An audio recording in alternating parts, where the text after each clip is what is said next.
Hey everyone, this is Tim from Your 6 Tech. Today in this video, I'm going to show you how to factory reset without the PIN password on your Fire TV Cube. This is easy to do.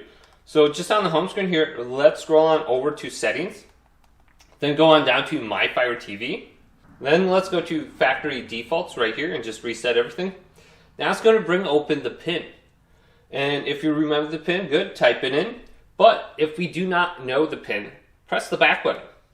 Then select Reset to Factory Defaults again. Then just keep repeating this process. Go back and forth, and then after about 5 to 6 times, it will allow you to factory reset your Amazon Fire TV Cube. And it says, are you about to reset your Fire TV Cube to its original factory setting? Your sign information and personal preferences will be lost. So this will completely bypass your parental control PIN that you created at one point in time. So if you forgot it, you can reset it right here and then log back in and do whatever you want. So hopefully this video did indeed help you out. If it did, leave it a big thumbs up and subscribe to my channel down below for more tech videos coming up next on Your 6 Tech.